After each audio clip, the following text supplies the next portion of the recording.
7271. Cordell Transportation, driven to succeed. Upgrade to a new quality bath remodel in less time with minimal inconvenience and for less money with Bath Creations in as little as 2 days. We do it right. There are a lot of others boasting about bath remodels these days. Well, Bath Creations' expert craftsmanship and customer service speaks for itself. Plus, all first responders, veterans, and active military will save an additional $500 off your purchase. Visit our beautiful showroom at 8741 North Kimmel Road in Clayton or at mybathcreations.com and upgrade your new bath today. For all of your tree needs, you've got to call Tackett Tree Service. Headquartered in Dayton and family owned since 1949, Tackett Tree Service delivers professional quality tree services to residential and commercial customers, including tree removal, pruning, trimming, stump grinding services. Plus, they have firewood and mulch for sale and even specialize in tree health care too. Call Tackett 7 days a week, 7 to 7, and emergency service 24/7. Call 937-630-2743 or see Tackett'sTreeService.com. Hey everybody, it's Stephen A. Smith, and everyone knows my feelings on Cowboys fans. But really, Justin Kenner, you're a Cowboys fan and a Browns fan? Good Lord have mercy. I don't know what the hell to do with y'all. I really don't. Exactly, Stephen A. He's been here for 10 years, and we're still trying to figure him out. The Justin Kenner Show, weekdays at 3 p.m., right here on 1410 ESPN Radio. Are you ready?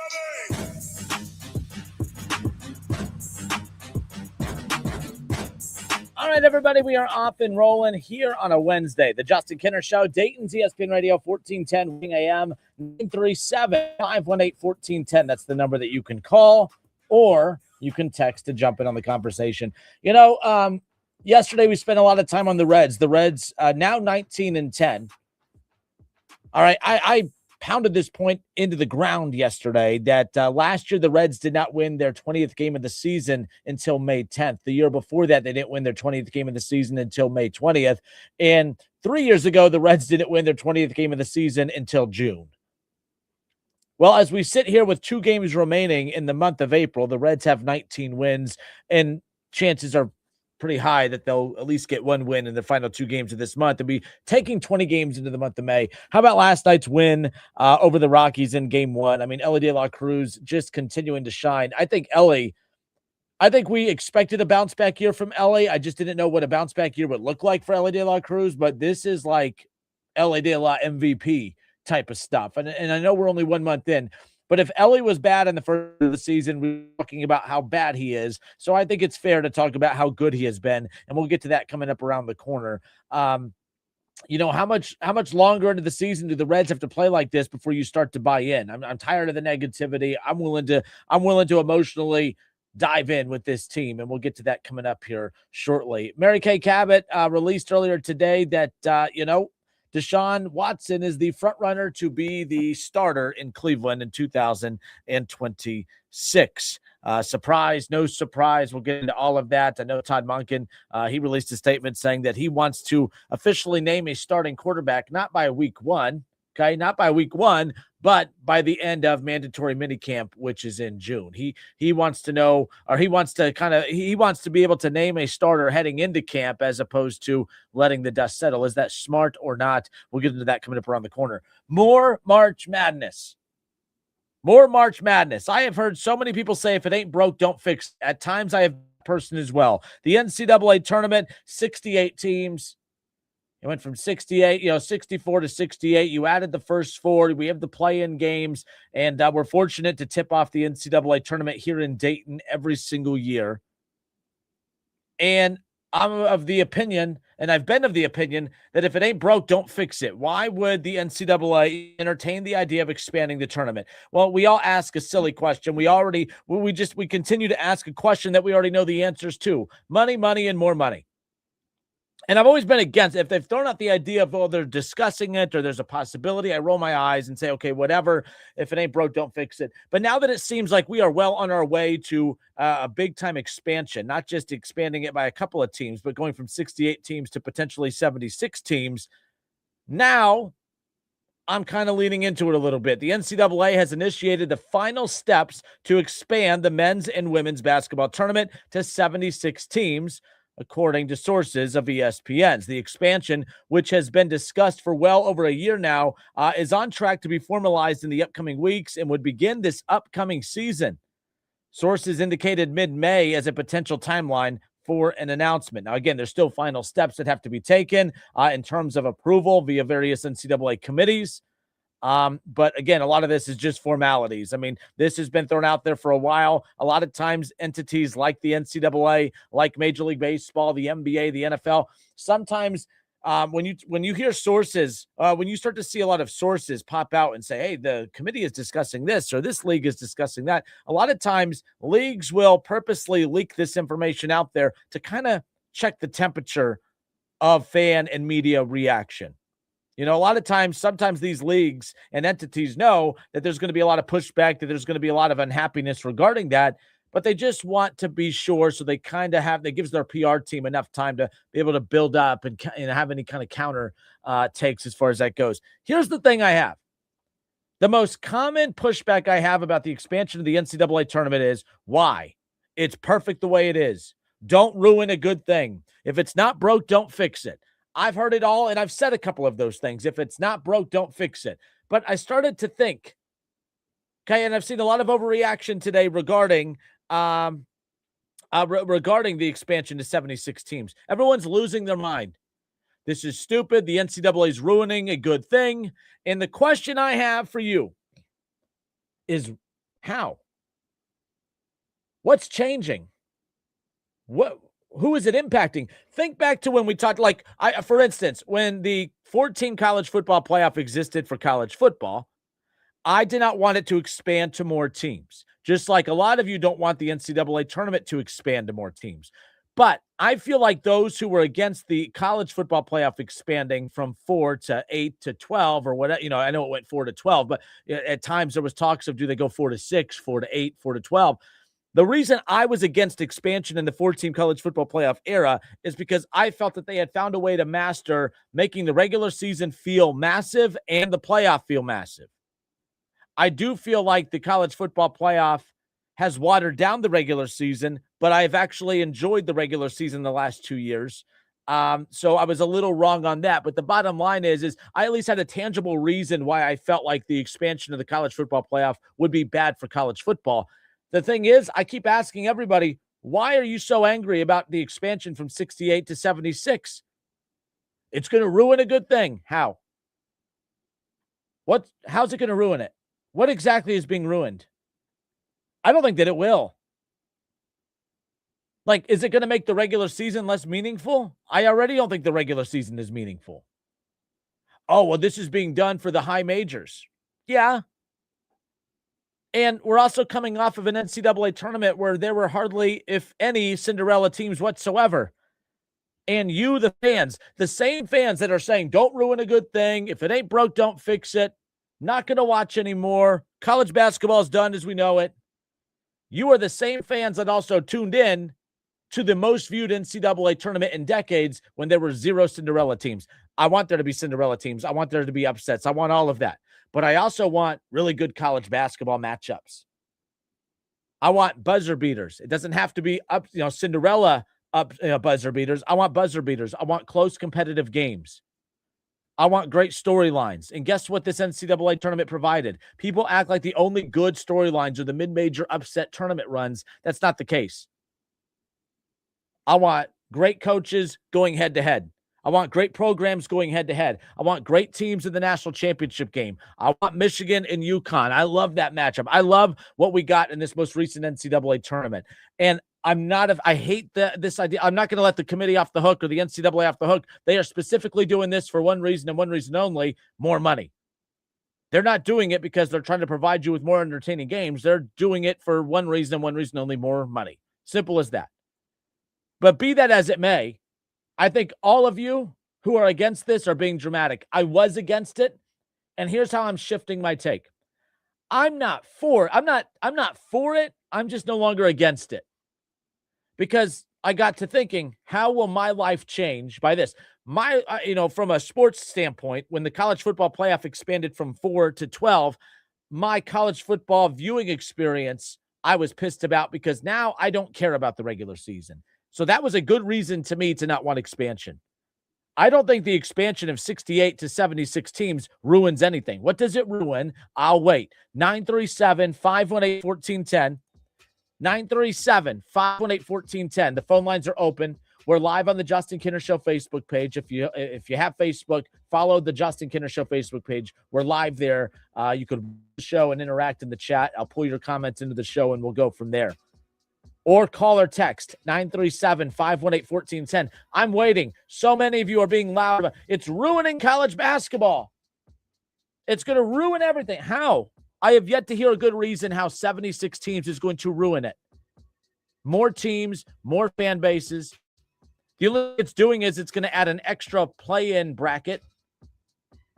Okay, you could say, well, it might take it away from Dayton. That's a possibility. I hope that's not the case. And if that's the case, then we here in Dayton have a gripe. But overall, I don't think that's where a lot of you are coming from. A lot of you are just regurgitating talking points that you hear on other talk shows. It's going to ruin the sport. If it ain't broke, don't fix it. Why ruin a good thing? I don't think expanding to 76 teams ruins anything. And if you think it does, explain how. 937-518-1410. How does expansion of the NCAA tournament actually make college basketball worse? I don't think it does. I don't think it's going to impact it whatsoever. A lot of you said this past year, college basketball is ruined because there was no Cinderella teams. It was the highest rated NCAA tournament in decades. I don't understand how that could be a bad thing for college basketball. 937-518-1410. More of the Justin Kinner Show when we come back.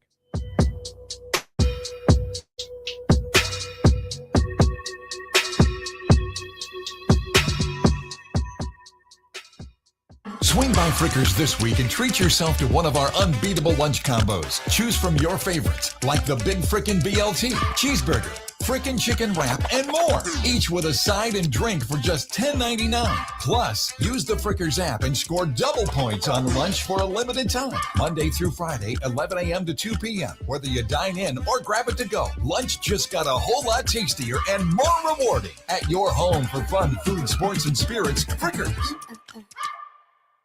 Evan Cohen here. PayPal is now the official peer-to-peer payment sponsor of the NFL, which means all the money moments that fandom creates, whether splitting tailgate costs or chipping in on tickets and game day food between friends, are covered. Wherever the game is played or watched, PayPal moves with fans. You can send money through text, email, or directly to your friends with eligible accounts on Venmo. Just download the PayPal app, share all the moments that matter. Account with PayPal is required, not available in all regions where PayPal operates. ESPN app and ESPN Plus. Hit us on the socials. Workdays can be unpredictable, but your workwear shouldn't be. With the Cintas Apparel Plus program, you'll have freshly laundered garments for everyone on your team delivered every week. Cintas has workwear for just about any job imaginable, with high-performance fabrics and an uncompromising fit that stretches and moves with you. Don't leave looking and feeling good to chance. Visit Cintas.com. Oh, I'm ready! And get ready for the workday. This is the story of the one. As a maintenance tech at a university, he knows ordering from multiple suppliers takes time away from keeping their arena up and running. That's why he counts on Grainger to get everything he needs, from lighting and HVAC parts to plumbing supplies, all in one place. And with fast, dependable delivery, he's stocked and ready for the next tip-off. Call 1-800-GRAINGER, click Grainger.com, or just stop by. Grainger, for the ones who get it done. Celebrate America's 250th anniversary right here in Ohio. America 250 Ohio is partnering with communities across the state to bring events and experiences to all 88 counties all year long. Explore Ohio's history on dynamic driving trails, enjoy Ohio-related movie screenings, or attend engaging history talks, plus so much more. See the full calendar of events and discover what's happening near you at america250-ohio.org. Sponsored by the Ohio History Connection, aired by the OAB and this station. Hey folks, it's game day and the betting's gonna be intense, Drew. You said it, Dave, but a good pregame routine keeps betting responsible. That's right, you gotta pause before you play. Good call. Sports betting is hot, but it can be risky. And pausing to set limits is an all-star move. That's right, Dave. If you bet on sports, pause before you play to set limits, recognize the risks, and know when to stop. Learn more at pausebeforeyouplay.org. If you or anyone you care about is facing a family legal matter, call Cordell and Cordell today at 1-855-GET-LEGAL or visit CordellCordell.com to schedule your consultation. There's a lot on the line in divorce. This is Joe Cordell of Cordell & Cordell, the largest family law firm in the country, with over 35 years of helping clients navigate divorce. But being big doesn't mean less personal or less local. Our attorneys live and work in your community, and as neighbors, they understand the challenges your families face. Divorce touches all areas of your life: your home, savings, retirement, and of course, kids. So when you find yourself facing divorce, you need a partner you can count on. Visit CordellCordell.com to schedule your consultation. If you or anyone you care about is facing divorce, contact Cordell and Cordell today. With over 100,000 clients served, we understand the challenges you're facing on a personal level. Call Cordell and Cordell today at 1-855-GET-LEGAL. That's 1-855-GET-LEGAL. 2689 Commons, Dayton. Spring is the perfect time to beautify your home or business with locally grown plants from A. Brown & Sons Nursery. Check out Brown's Nursery for everyday low prices on thousands of healthy and colorful high-quality shade trees, evergreens, flowering trees, and bushes, perennials, and ornamental grasses. Brown's grows landscape-size hydrangeas, lilacs, butterfly bush, red buds, flowering crabs, magnolias, wisteria, wigula, spirea, forsythia, dogwood, fruit trees, and then there's western red cedar, arborvitae, boxwood, taxus, juniper, pines, and spruce. They have elms and tulip trees, sweet gums and oaks, black gum and hornbeams, willows and honey locusts, 30-plus varieties of maple, and so much more. Come see them at Brown's Nursery this weekend, Friday and Saturday 8 to 5, Sunday noon to 5. Landscape installation and landscape design are available too, just 4 miles off of I-70, exit 24 on Route 49. They're easy to find and so worth the trip. Make your corner of the world a whole lot greener with Brown's Nursery. The Reds spend money the way Kinner eats salads, rarely and reluctantly. The Justin Kinner Show, right here on 1410 ESPN Radio. The Reds spend money the way Kinner eats salads, rarely and reluctantly. The Justin Kinner Show, right here on 1410 ESPN Radio.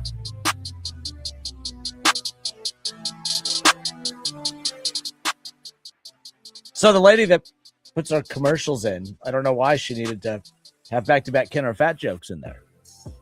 I'll have you know, I did have a salad for lunch today. Thank you very much. But we welcome you back. It's the Justin Kinner Show, Dayton's ESPN Radio. The sky is falling. The world is ending as we know it. And no, it's not because gas prices are, well, sitting at, $4.30 today. It's because we're expanding the NCAA tournament from 68 teams to 76. All right, that's kind of what's going on right now. It was announced earlier today, of course. And again, it's still going through the final stages, but we know it's going to happen. This upcoming NCAA tournament is going to feature 76 teams versus the 68 teams that we've been so accustomed to for many years now. Now, the mechanics, according to ESPN, the article I have pulled up in front of me, ESPN's Pete Thamel, the mechanics of the expansion in the men's tournament would include 8 additional at-large bids. Oh, there we go. More at-large teams. Yes. Listen, I work with Wright State, right? I fill in for Jim Brown from time to time, calling the games. I'm on the radio team. Like I've worked with them for years. I'm all about Wright State and schools like Wright State getting more opportunities.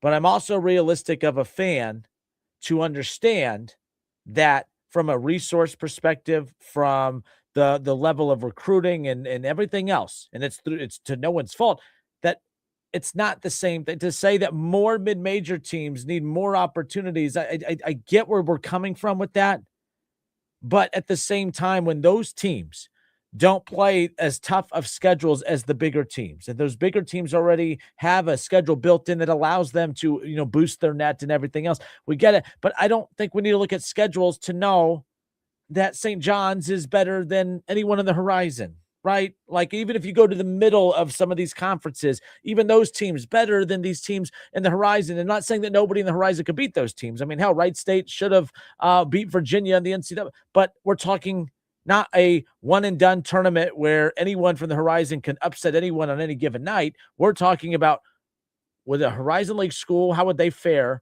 from November through February playing an exact same schedule as a Rutgers or anybody else. This isn't this is common sense. We make this more difficult than we need to. Yes, this is about high major schools. Yes, it's about giving more of those schools more opportunities. But I do think that mid-major schools benefit from this. And you're not going to like this, but I'll tell you why here in a moment. So, this would include 8 additional at-large bids for, yes, high major teams, right? For high major teams. This isn't being done to give more mid-major teams an opportunity. All right. That would have benefited Miami last year, but let's be clear. Look what Miami had to do to have benefited from that. They would have, you know what I mean? Like you have to go 31-0 to benefit from the expansion of the at-large opportunities in the NCAA tournament. So again, the mechanics of this expansion in the men's tournament would include 8 additional at-large bids.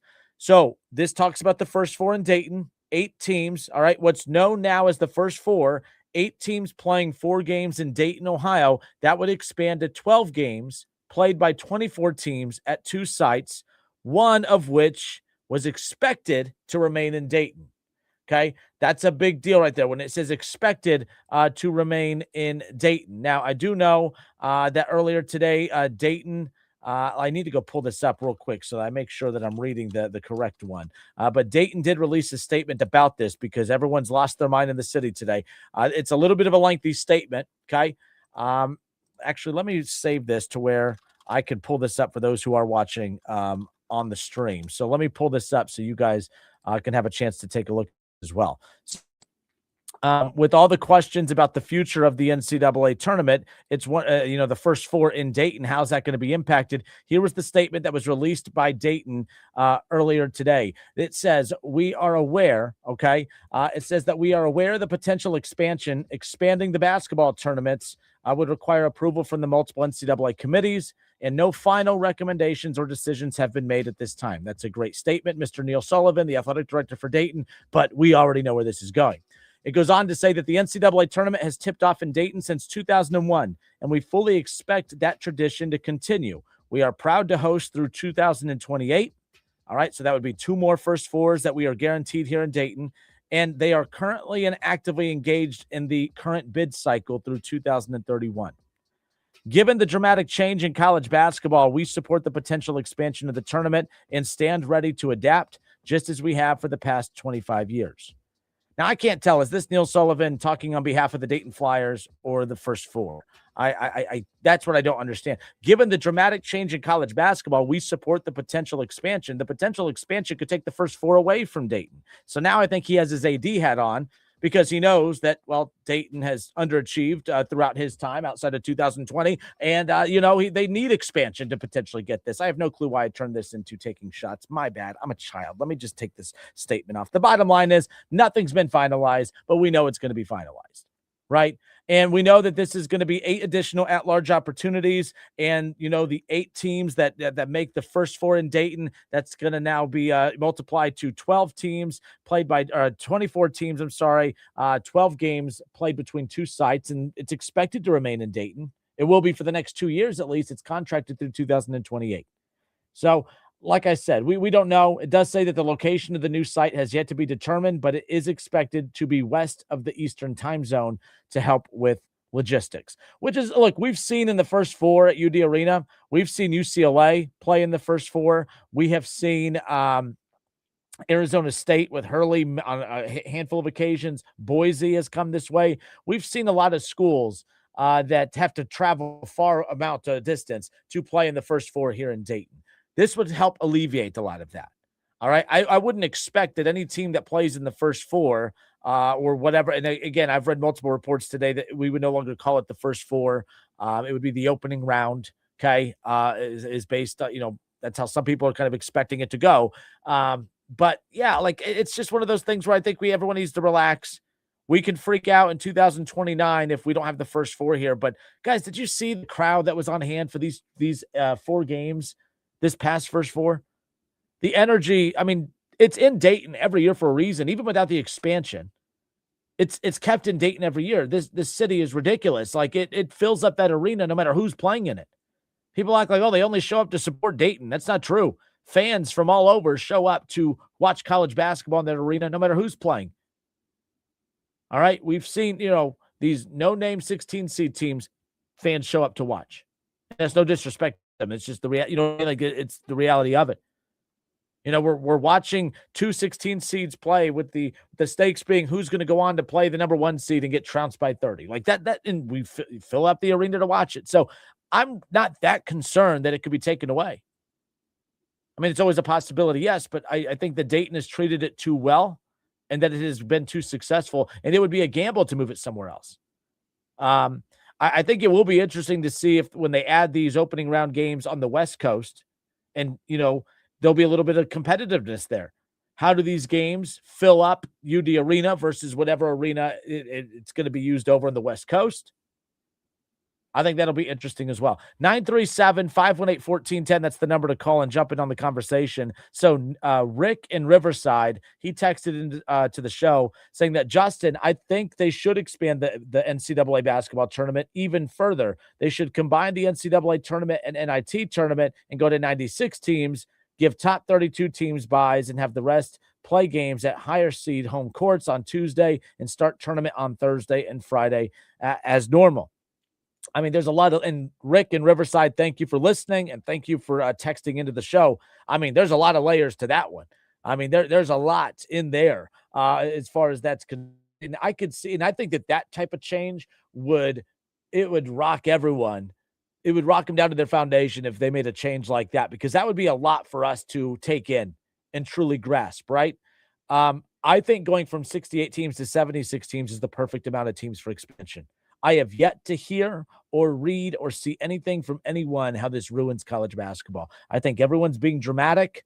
Oh, this is not what college basketball needed. Well, what did it need? But more teams, more opportunities. Who cares?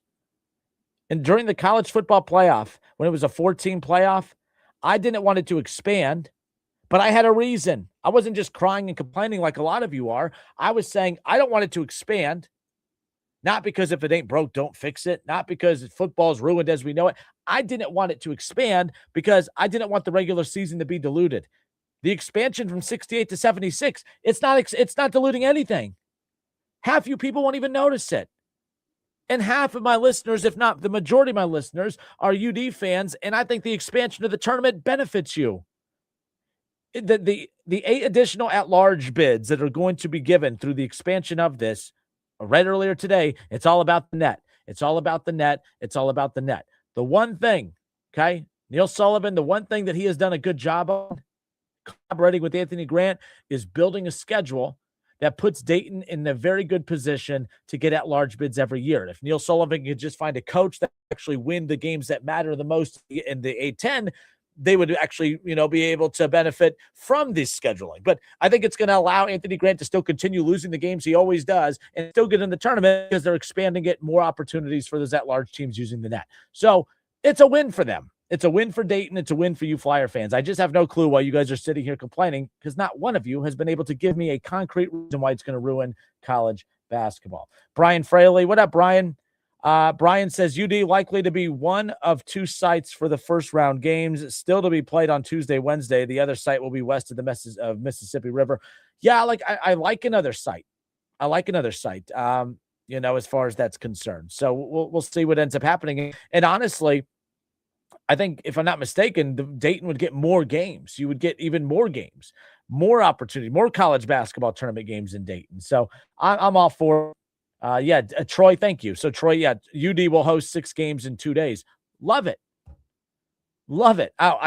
What I would like to know is, when do these games tip off? What's the format and setup going to be like? 3 games in 2 days. We know that a lot of times that the late game tips off at 9. So I'm assuming you would have like a 5, a 7:30. No, I don't know how you would tip that. You would have to tip it off much earlier in the afternoon, but it doesn't matter because the first round game's on Thursday, off at noon, and everyone finds a way to make it work. Ron Howard says it sets up for garbage basketball, mismatches, blowout games. I don't think that it does.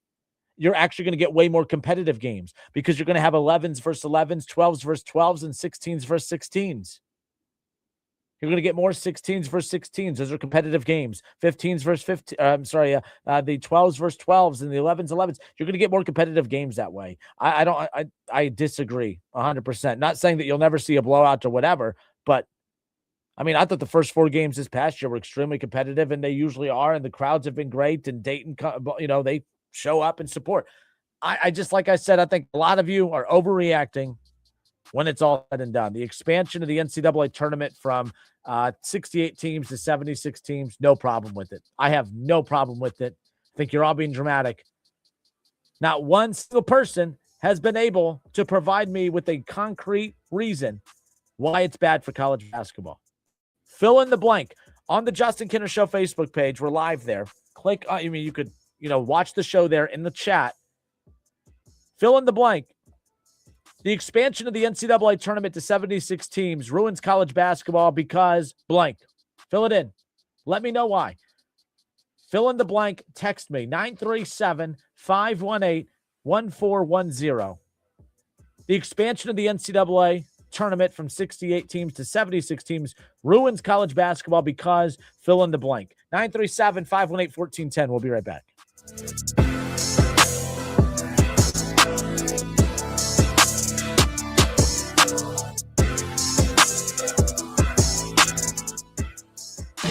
Workdays can be unpredictable, but your workwear shouldn't be.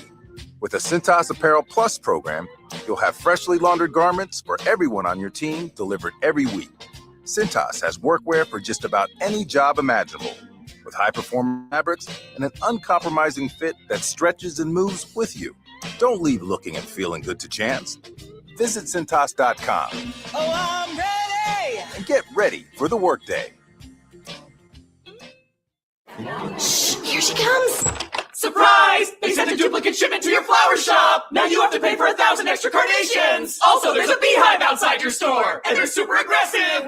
There's thousands of them! Progressive knows small business owners usually don't like surprises because they cost you money. But a good surprise, saving 13% on commercial auto insurance when you pay in full. Also, the egg salad you just ate was expired! Gross! Surprise yourself. See if you can save in as little as 8 minutes at progressivecommercial.com. Progressive Casualty Insurance Company and Affiliates. Discounts not available in all states or situations. Ryan Reynolds here from Mint Mobile with a message for everyone paying big wireless way too much. Please, for the love of everything good in this world, stop. With Mint, you can get premium wireless for just $15 a month. Of course, if you enjoy overpaying, no judgments, but that's weird. Okay, one judgment. Visit mintmobile.com/radio.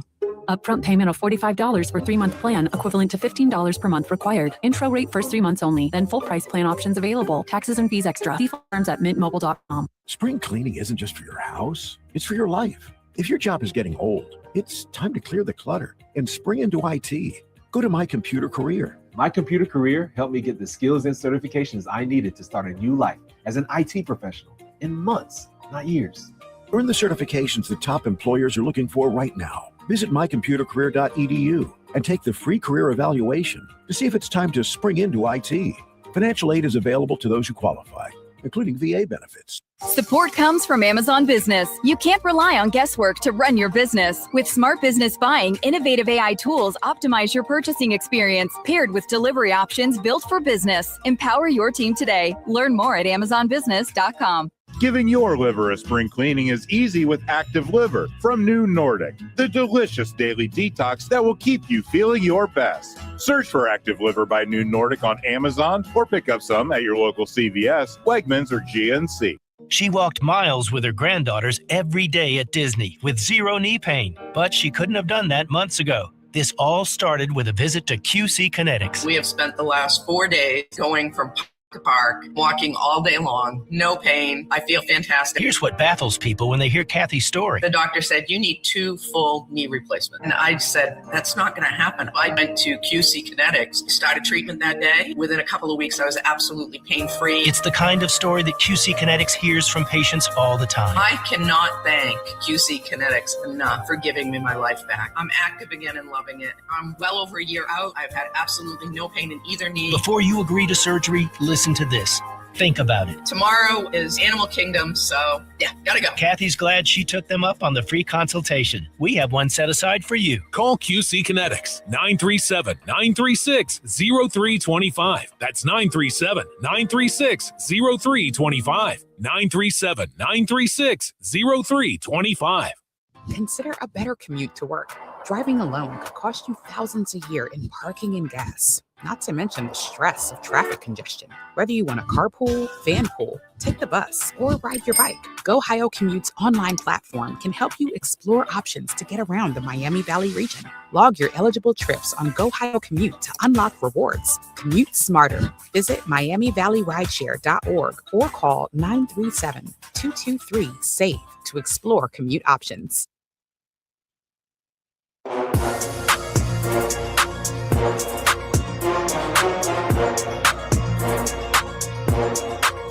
All right, everybody, we are back. It's the Justin Kinner Show, Dayton's ESPN Radio, 1410 Wing AM.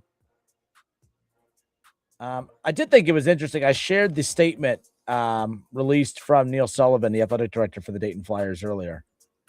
And it's interesting. On social media, I've seen a lot of Flyer fans annoyed that he was so quick to release his statement about this, but yet continues to, never acknowledges how the program has underperformed consistently for years now. I get it. There's a lot of fans out there that believe that this program cares more about hosting NCAA tournament games than playing in NCAA tournament games. Sullivan is just silent as can be with another season of Dayton not playing in the NCAA tournament. But within a few hours of the, report coming out that we're about to expand, the first one, he's right there, Johnny on the spot with the statement about the tournament. I used to kind of roll my eyes at that when I hear Flyers fans say that, but I don't think they're wrong. Not all of you think that, but a good chunk of Flyers fans, and I think that they're right, that Neil Sullivan cares more about hosting tournament games than playing in tournament games.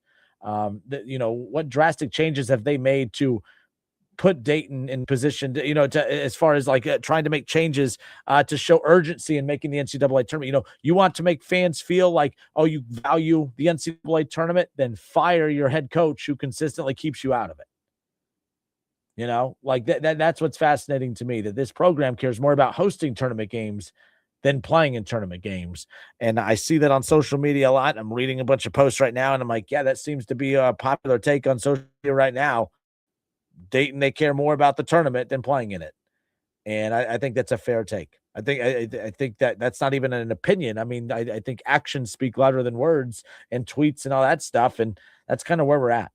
And honestly, if you think about the identity of Dayton right now when it comes to college basketball, for the longest time you had NCAA first four games.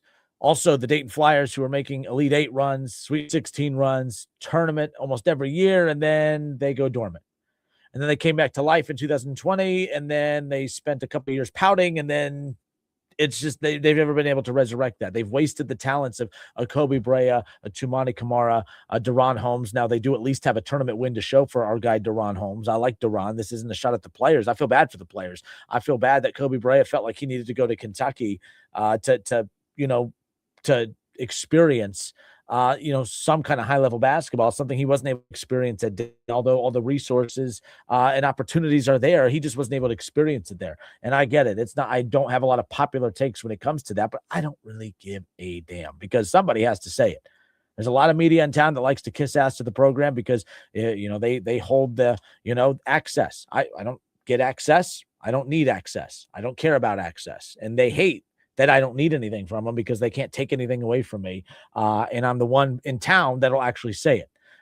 So is what it is. But I found that very, very funny that they have a statement released within hours, but yet have yet to acknowledge another failed season and have yet to acknowledge that, hey, there's a lot of people mad that you're bringing Anthony Grant back. He has no business being the head coach of the Dayton Flyers. That is, if you value the NCAA tournament, if you value just winning 20 games and putting guys in the league and, sellouts of the arena. If that's all that matters, then my goodness, Anthony Grant should have won another National Coach of the Year because he has checked off every box. There must be an underachievement box on that, on that job description of his because he seems to check that off and get bonuses for it. I have no clue, but is what it is. But man, you take the NCAA tournament away from UD Arena, you take it out of this city. I think the reason they don't want that taken away from the city is because the last thing of college basketball that this city gets to look at and touch is the first four. If the last thing of college basketball that this city got to touch was watching Anthony Grant have another failed season as head coach of the Dayton Flyers, I think it would be louder in town. I think all the criticism would be louder. It would be from me. Shocker. I know. Adam Seltner on Facebook. Thanks for listening, Adam. Adam says, I never want to hear the NCAA say they care about amateurism and athletes being students also. I mean, they're not student athletes. They're just not. They're amateurs. They're professional athletes. They're professional athletes. Like, even at the mid-major level, some of these guys are getting some serious money. Maybe not serious money by SEC and Big Ten schools, but I mean, if you look at the median average income in this country, that's what a lot of these better mid-major players are making. What a point guard in the Horizon League makes is above what the average median income is in this country. And that's considered, oh my gosh, I would never go play for that for 4 months of a calendar year and make the average medium, that's fascinating to me. Like they're professional athletes. It's as simple as that. It's as simple as that. It's crazy to me. So like, I get what you're trying to say, but at the same time, like, I'm not mad when the NCAA pursues money anymore. I don't blame them because the players don't value winning anymore. They value money more than anything else. And you could say, well, we're like that with what we do in our lives. No, we still have to sit back and say, there are opportunities that I can go make money elsewhere. Yes, but also that would impact my life based on X, Y, and Z. We have to do that checks and balances as well. These athletes, I don't believe are doing it. It's, more money over here. Sure. More money over here. Sure. It is what it is. These athletes aren't victims either. I don't feel bad for these athletes. I don't feel bad for everyone's worried about, well, what's going to happen? These poor, this is my favorite one. Everyone's all concerned about, what do we do about these players that they're making, some of them are making millions. Some of them are making 400,000. And then all of a sudden they graduate and then they got to go to the real world and apply for a job making 75,000. A boo-hoo. I'm sorry that you're struggling trying to adapt to life after making 400,000 to 500,000 in college. I don't feel like, you want me to feel bad for that? You want me to feel bad that you have to come crashing down to earth to live amongst the common folk? Come on. Stop it. Stop with trying to frame it that these guys are victims. They are not. They're professional athletes. Maybe we need to stop with the making them go and take these take these pointless classes in college. These college athletes should have their own sets of classes that they take. Money management, really all students should. Even non-athletes should be in there for some kind of money management, some kind of anything, some kind of life skills. So is what it is. But I don't, the NCAA is all about money. Good for them, as they should be. Because these players sure as hell are. Coaches sure as hell are. These programs sure as hell are. Everyone all about money. And like, I get when Adam, I'm not targeting you, but Adam just said, I never want to hear them talk about amateurism and this and the other. I don't think that they do. The NCAA has always been money hungry. It's just back then when the players were only getting a full ride education, which was just crap, apparently, they were the victims. Well, now they're getting a full ride education by taking 1 year, one school per year, hopefully for a full school's year's worth of classes. My goodness. It's fascinating to me, all of this. But like the one thing I hate now is when we constantly try to make these athletes the victims. These athletes aren't victims. They're not. You mean the guys that are making a crap ton of money, being overpaid a crap ton of money? They're part of a bidding war between programs. And then a lot of these guys come in and they tank. They still get their money.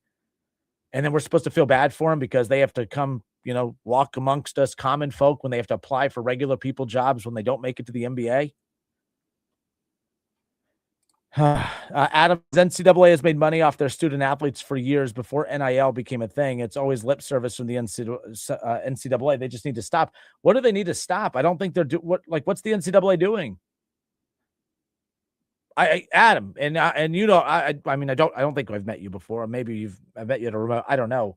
I disagree with you. Like we're making the NCAA the big bad NCAA. What are they doing that's wrong?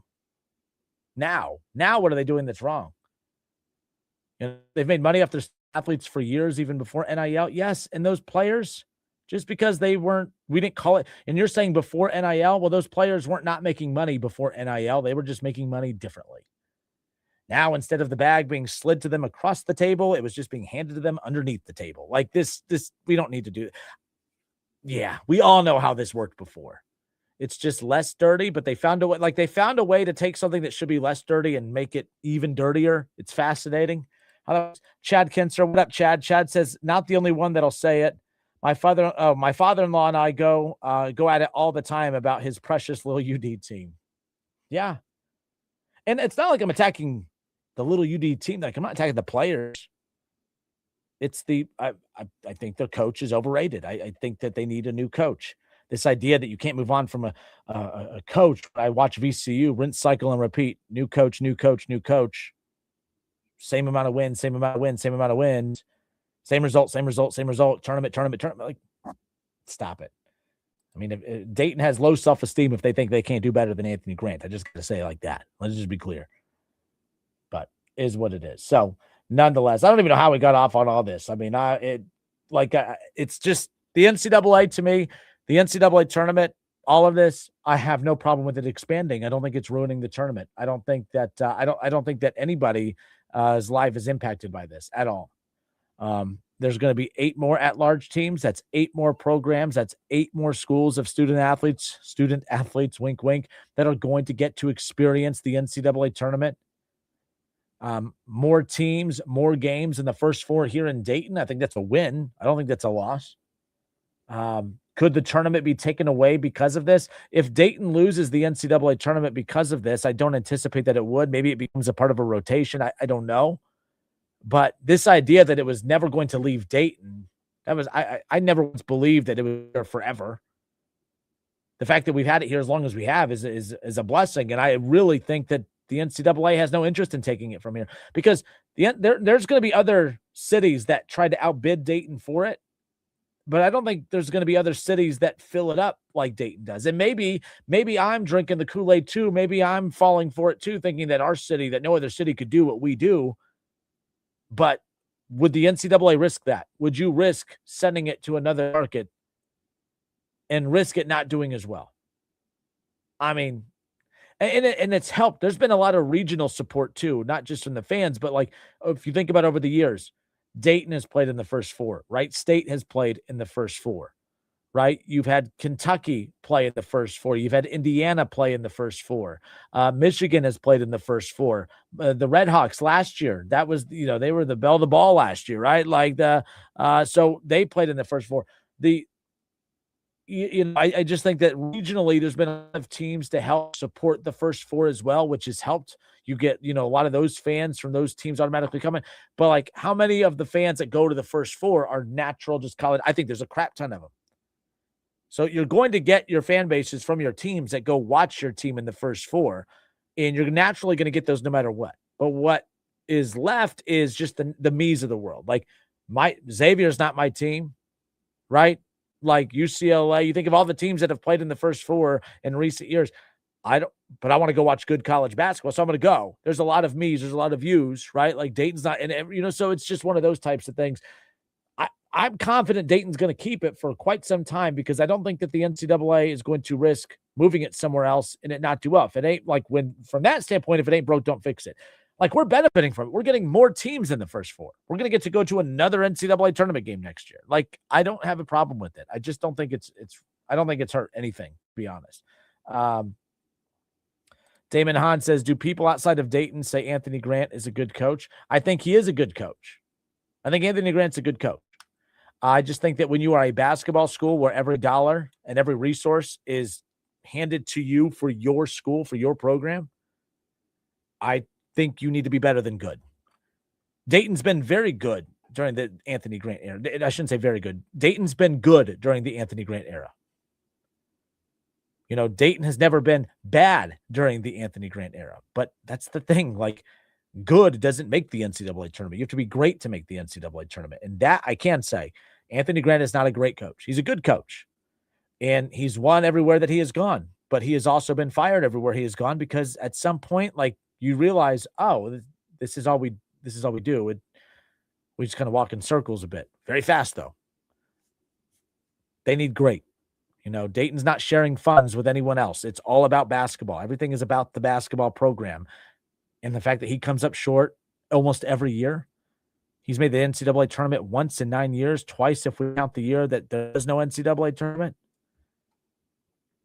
So is what it is. I'm Justin Kinner. It's the Justin Kinner Show, 1410 ESPN Radio.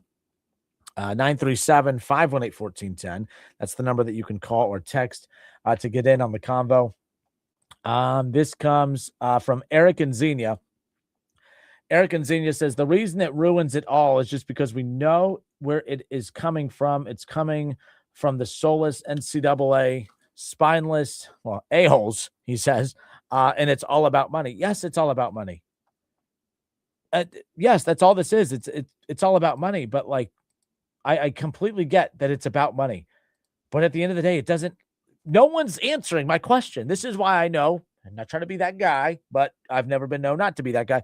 I'm right and you all are wrong. Here's why I know that, because not one of you has been able to give me an actual response, an actual answer. No one's been able to fill in the blank. The expansion of the NCAA tournament from 68 to 76 teams is bad because why? No one has been able to answer it. Not one single person. So it is what it is. Ron Howard brings up an interesting point. Look at the NFL draft, different cities. The NFL draft has hopped around from city to city, and the bids have gotten bigger, and the crowds have gotten bigger. The money has gotten bigger. And I guess here's where, the first four, it's, obviously, you're going to see 8 teams in the first four. We have seen 8 teams in the first four. It's going to jump up to 12 teams in the first four now, or call it the opening round or something like that. But the thing is, the first four wasn't big enough to technically be bid for, right? I mean, maybe it would have been, but I guess the bigger it gets, the more likely that it could be taken away. It could go to bigger cities, bigger arenas. I am curious, and maybe I should know this, but what's the format going to be like? Is it, there's going to be more at-large teams that, benefit from the expansion to 76 teams. Will we see a lot more of those, teams play in the first four, like that in the opening round or what have you? I guess the bigger it gets, the more value it has, and the more value it has, the more suitors are going to be to try to pluck it away. But to your credit, basketball fans in this city, I think this city treats it too well. Could it be taken away? Of course. Any of us would be egotistical and moronic to think that it can never be taken from us here. I just think it has been. What would lead to them taking it from Dayton? More money.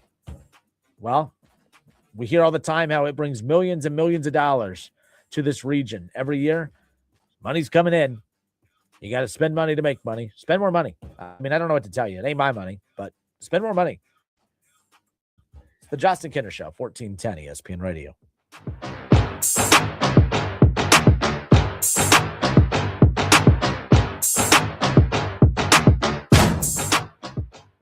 Try Taco Bell's $5, $7, and $9 Lux Box with its triple double crunch wrap. Just don't let the Lux go to your head. Limited time only while supplies last. Price and participation varies. Specialty beverages excluded. Tax extra.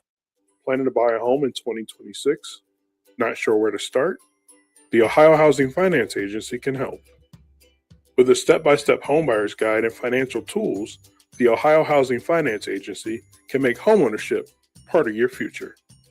Eligible homebuyers may qualify for down payment assistance and reduced mortgage interest rates. To see if you qualify and to find a mortgage lender, visit myohiohome.org. Save big money on everything for your next project when you shop at Menards. Menards has a huge selection of bagged concrete and mortar mixes. Great for any project, whether you're pouring a walkway, a concrete slab, or setting a post. View our entire selection of concrete mixes and supplies in store and on Menards.com. Plus, check out the weekly flyer for more great deals happening now. Save big money at Menards. Spring is the perfect time to beautify your home or business with locally grown plants from A. Brown & Sons Nursery. Check out Brown's Nursery for everyday low prices on thousands of healthy and colorful high-quality shade trees, evergreens, flowering trees, and bushes, perennials, and ornamental grasses. Brown's grows landscape-sized hydrangeas, lilacs, butterfly bush, red buds, flowering crabs, magnolias, wisteria, wigula, spirea, forsythia, dogwood, fruit trees, and then there's western red cedar, arborvitae, say boxwood, taxus, juniper, pines, and spruce. They have elms and tulip trees, sweet gums and oaks, black gum and hornbeams, willows and honey locusts, 30-plus varieties of maple, and so much more. Come see them at Brown's Nursery this weekend, Friday and Saturday 8 to 5, Sunday noon to 5. Landscape installation and landscape design are available too. Just 4 miles off of I-70, exit 24 on Route 49. They're easy to find, so worth the trip. Make your corner of the world a whole lot greener with Brown's Nursery. 1410 Wing AM, Dayton's ESPN Radio, powered by. Get a $15 O'Reilly gift card after rebate when you buy 5 quarts of Mobil 1 full synthetic motor oil at O'Reilly Auto Parts. O'Reilly Auto Parts. Support comes from Amazon Business. Free your team from time-consuming procurement tasks. Discover smart business buying where unmatched selection meets AI-driven tools to simplify complex processes so you can focus on what matters most. Learn more at amazonbusiness.com. Giving your liver a spring cleaning is easy with Active Liver from New Nordic, the delicious daily detox that will keep you feeling your best. Search for Active Liver by New Nordic on Amazon or pick up some at your local CVS, Wegmans, or GNC. At Fisher Investments, we may seem like other money managers, but we're different. Are you really that different than the rest of us? We are. As a fiduciary, we always focus on what's best for our clients. What services do you offer besides investing? We have a team of specialists in financial planning, estate planning, and more. Your clients rely on you for all that? Yes, we ensure clients receive unparalleled service at every step of the relationship. Okay, but you still sell commission-based products, right? No, because we believe that's a conflict of interest. We prioritize service over sales goals. So then how do your fees work? We have a simple and transparent fee that's a percentage of our clients' portfolios. So we do better when our clients do better. Wow, we're more different than I thought. At Fisher Investments, we're clearly different. Learn more at fisherinvestments.com. Investing in securities involves the risk of loss. Let the good times roll. Polking Bowling Centers are your connection for family fun or a great time out with friends. Join us this summer for fun adult, youth, mix, or travel leagues. Polking Bowling Centers have a program just for you. All full Summer League bowlers get a VIB pass and a chance to win cash and prizes. Ask about our Summer Pass where you can bowl for $1 a game. Limited days and times. And don't forget to ask about Kids Bowl free. Let the good times roll at Polking Lanes, Dayton, Polking Woodman Lanes, Kettering, and Polking Lanes South in Centerville. Some people reach a line and stop. Some hit a wall and turn around. Then there are the ones who cross the line, climb the wall, face obstacles, and turn them to their advantage. That's where we come in. We're the next rodeo. We design bold marketing that drives real growth. A creative partner for businesses ready to push forward beyond what's expected. The Next Rodeo. Learn more at thenextrodeo.com. Cordell Transportation is looking for more weekend warriors. If you have a Class A CDL and would like to make some extra money casually driving weekend daytime routes, then Cordell Transportation is looking for you. Home daily, all loads round trip, no touch freight, and competitive pay. Full-time routes could become available if you're interested. Drive weekends at Cordell Transportation. Apply at CordellTransportation.com or call Ron at 937-277-7271. Cordell Transportation, driven to succeed. Dayton's radio home for Buckeyes football. 1410 WING. Dayton's ESPN Radio. ESPN 1410 Wing AM weather. The forecast, a chance of thunderstorms and partly cloudy overnight, low of 43, sunshine 60 tomorrow.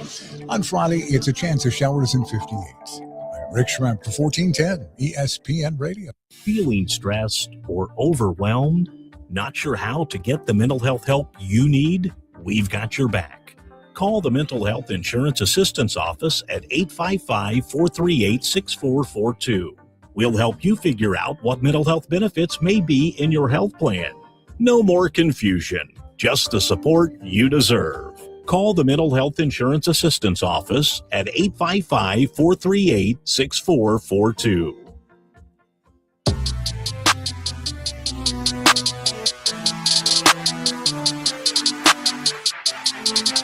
All right, everybody, we are back. It's the Justin Kinner Show, Dayton's ESPN Radio, 1410 Wing AM. A lot's been made today. We spent a lot of time in that opening hour talking about the expansion of the NCAA tournament from 68 teams to 76 teams.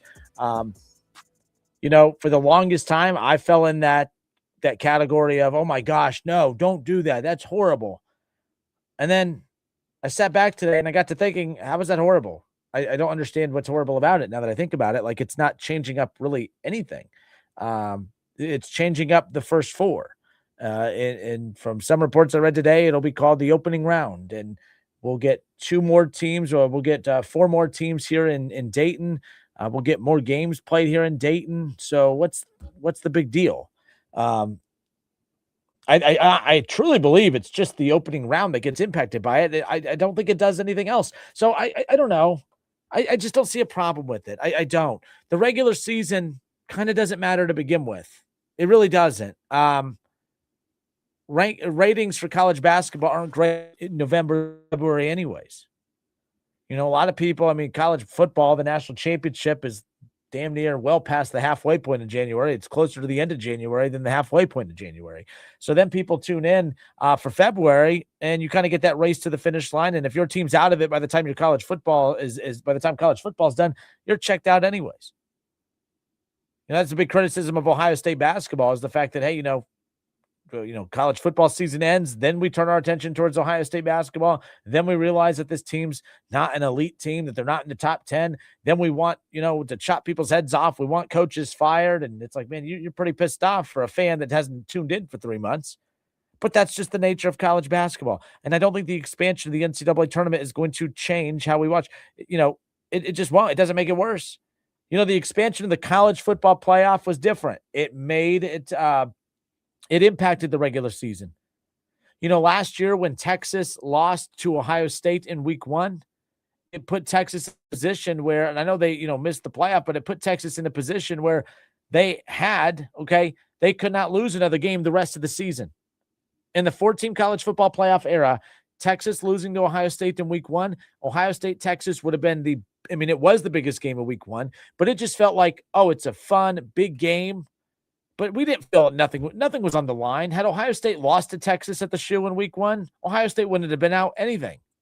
You know what I mean? Like, they weren't out. Texas was not. Texas didn't miss the playoff because they lost 1 game to Ohio State. They missed the playoff because they lost 3 games. You know what I mean? Like, so the expansion of the playoff truly did impact the regular season. It made that game just kind of not really. It didn't really matter.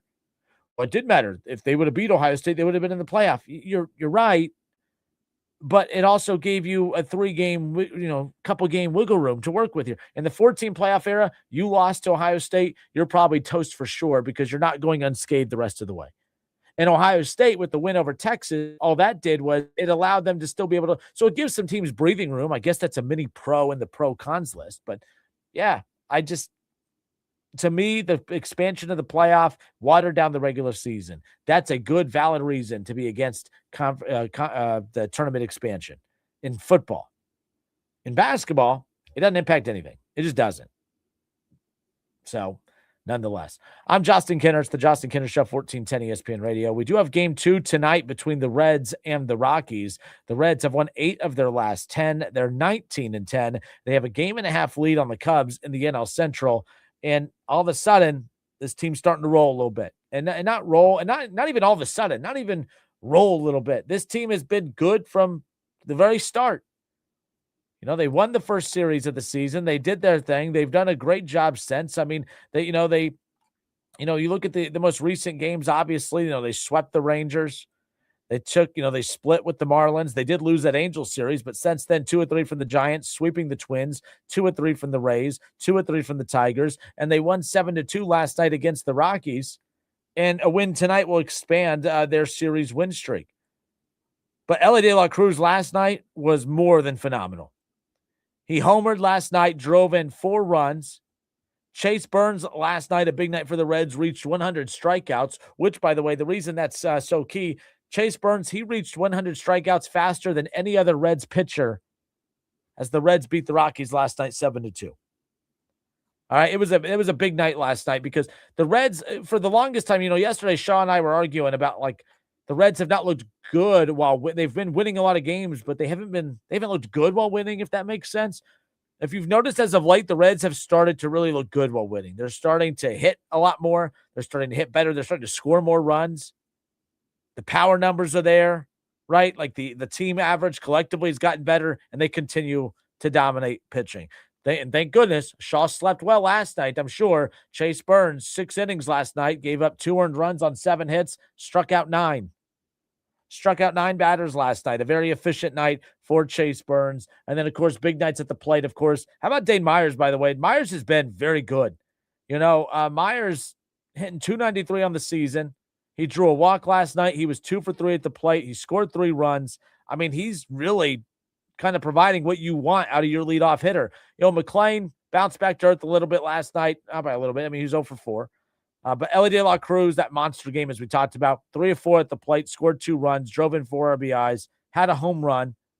Elly De La Cruz, 10 home runs, 10-plus stolen bases already 1 month into the season. He had multiple stolen bases last night, too, on top of that. I mean, he's just been unreal. Sal Stewart, the front runner to be Rookie of the Year 1 month into the season. I mean, no other rookie has been more dominant than Sal Stewart. Not even close. 1 for 4 last night with the run. 1 strikeout, hitting .290 on the season. Spencer Steer has been very good as of late as well.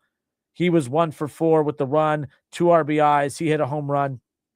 So Elly and Steer with the home run apiece last night. Lowe, designated hitter again. He's going to be getting a lot of those opportunities in the absence of Eugenio Suarez. He's hitting .277 on the season. Tyler Stevenson goes 1 for 4 last night. All right, and Ke'Bryan Hayes, I tell you what, he's got that average. He was hitting .067 for the longest time. He's hitting 123. And 123, I'm not saying is a good thing, but I'm just saying he's brought that average up significantly over the last week and some change. Ke'Bryan Hayes has been significantly better at the plate. And I think that he deserves some praise because a couple weeks ago, I went on to say, man, as I defend Nick Craw more than others, but it was hard for me to defend him going after and getting a player like Ke'Bryan Hayes, who has just been horrific. But there was a stretch where, and I'm looking at this like, man, he had a hit on April 5th, okay? He played on the 6th, 7th, 8th, 10th, 11th, 14th, 15th, 16th, 18th, and 19th. Between the days, from April 5th through April 19th, the dude didn't have a hit. Didn't have a hit. It was 0 for 18 in that stretch. And since then, since 420, since 420, 1 for 4 on the 20th, 1 for 3 on the 21st, scoring 2 runs, hit a home run, right? He was 0 for 3 against the Tigers on Friday night in Game 1, but he was 2 for 4 against the Tigers on Saturday, 1 for 4 against the Tigers on Sunday, and 1 for 3 last night. Ke'Bryan Hayes heating up. Spencer Steer heating up. Ellie's been Ellie the whole damn month. Continuing to go down this list here. You continue to go down this list of all the Reds that have been contributing from the very beginning. Obviously, Sal Stewart. This isn't the Dodgers lineup.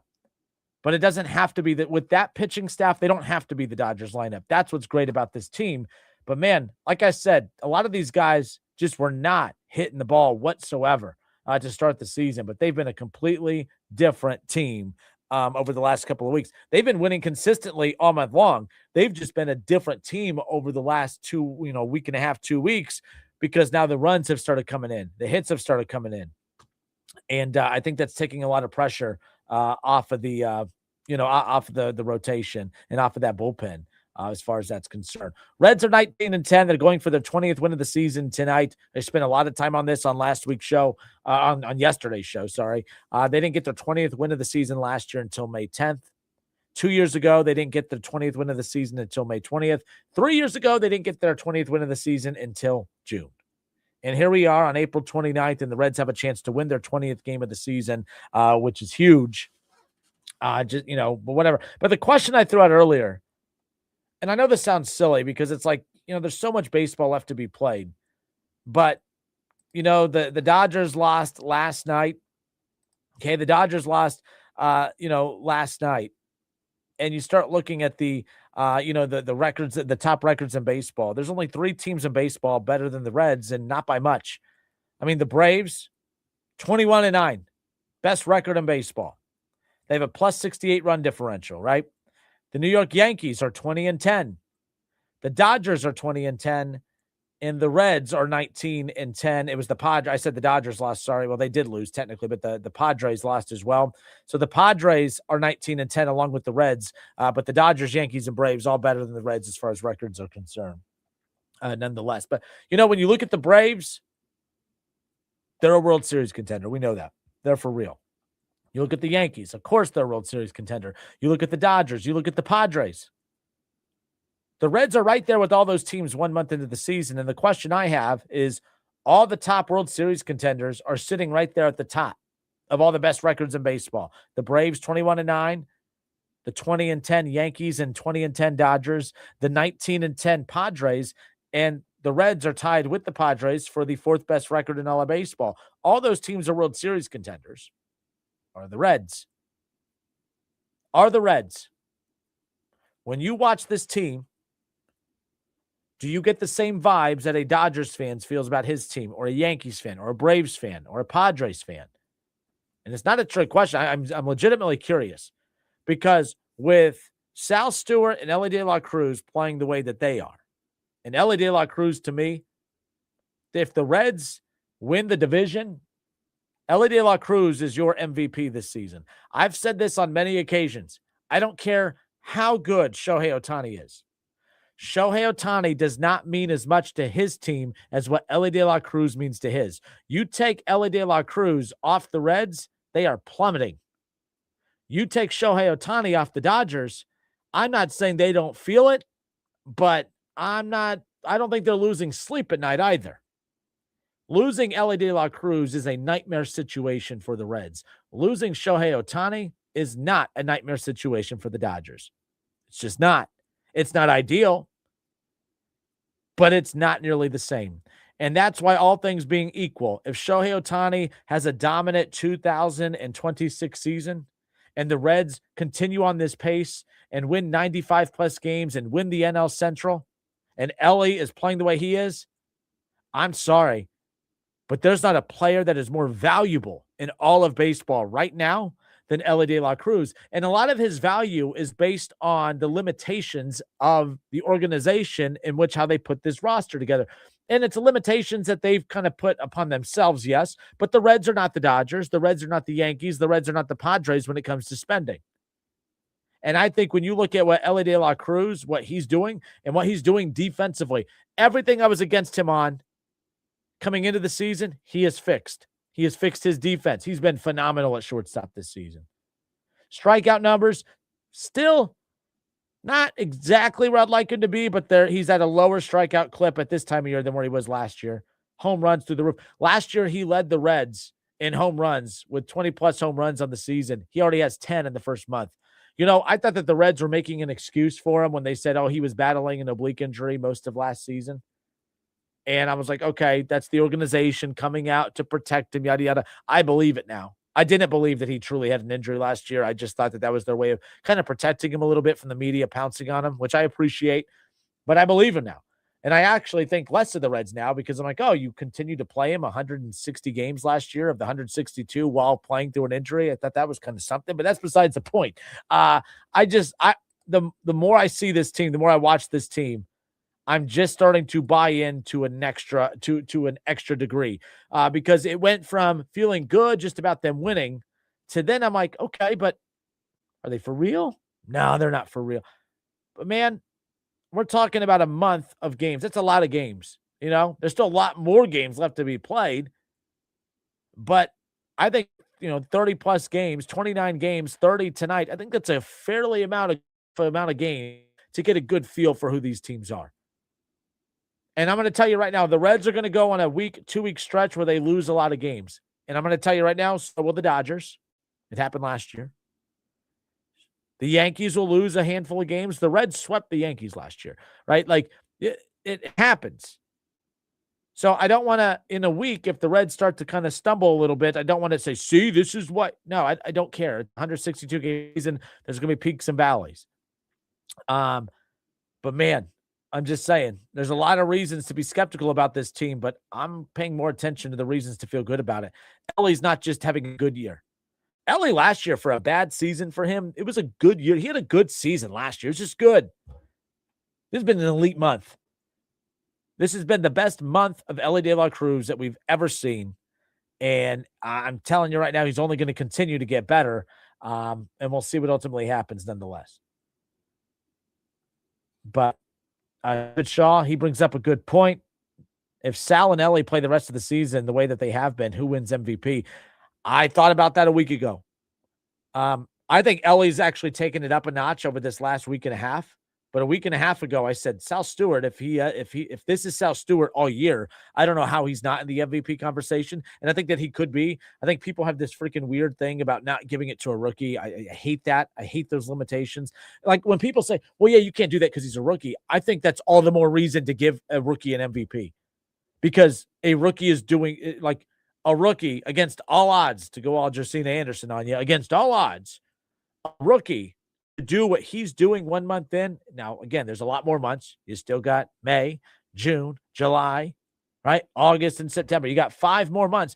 Can he keep it up at that? But yes, to Shaw's point, if Ellie and Sal Stewart continue to play at this pace throughout the season, who wins MVP? Who should get MVP? It's going to be Ellie over Sal. However, it's a coin flip if you ask me, but Sal won't get it because of the rookie thing. I hate when I hear people say, well, no, they're not going to give it to a rookie. I think him being a rookie makes what he's doing even more impressive than what Ellie's doing. And that's not a shot at Ellie. That's not his fault or nothing. You know what I mean? I just think that as a rookie doing what he's doing, it's more impressive than the seasoned veterans who are doing this. Like Ellie needed a few years to get to putting on a month like he's put on right now. Sal's doing it in the first month.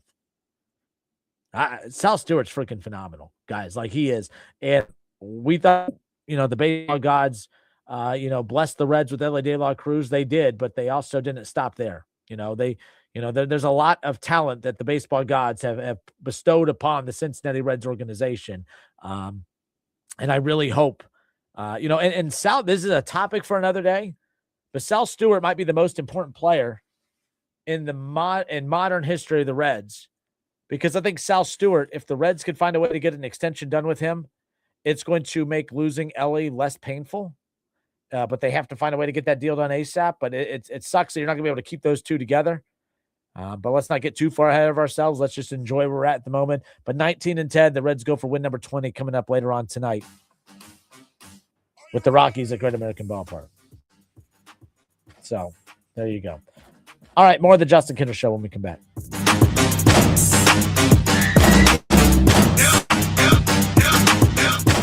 If you need new roofing, siding or gutters, skylights or patio enclosures, if you're a homeowner or business and need someone you can trust, don't take a chance. Enhance with Lance. Lance Roofing and Siding has been satisfying customers since 1993 and hold an A+ rating with the Better Business Bureau. See Lance Roofing and Siding at their new location at 6903 Dayton Springfield Road in Enon. Call for a free estimate at 864-2722. That's 864-2722. Online at lanceroofing.com.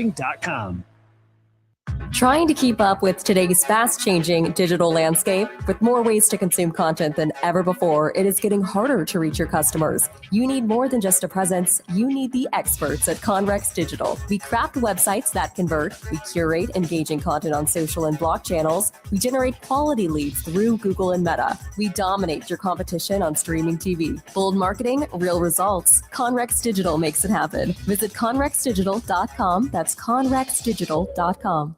For all of your tree needs, you've got to call Tackett Tree Service. Headquartered in Dayton and family owned since 1949, Tackett Tree Service delivers professional quality tree services to residential and commercial customers, including tree removal, pruning, trimming, stump grinding services. Plus, they have firewood and mulch for sale and even specialize in tree health care too. Call Tackett 7 days a week, 7 to 7, and emergency service 24/7. Call 937-630-2743 or see Tackett'sTreeService.com. Smalls here. What if you could enjoy the flavor of a cocktail without the alcohol? Meet RK Zero Proof, a pioneer in the alcohol-free spirits category that delivers bold taste and a warming sensation, but with zero alcohol, zero sugar, zero carbs, and zero calories. So you can celebrate with friends, unwind after a long day, and wake up tomorrow feeling great. It's all the ritual of a drink without the regret. Discover RK at rkbeverages.com. That's ARKAY beverages.com. RK, the spirit without the alcohol. Mom deserves more than flowers and a card. Enter to win the JTV Mother's Day Getaway at jtv.com/sweepstakes. You could win a 6-night cruise to Grand Cayman, Mexico, and the Bahamas, plus $1,000 spending money and a $1,000 gift card to shop JTV. It's a mom's dream come true. Enter the JTV Mother's Day Getaway now at jtv.com/sweepstakes. And new customers receive a one-time $25 off of a purchase of $50 or more. Spring is sprung, and savings are in full bloom at Menards. Visit Menards Garden Center for everything you need to get your garden growing. Choose from hundreds of beautiful, colorful flowers, lush trees and shrubs, and everything in between.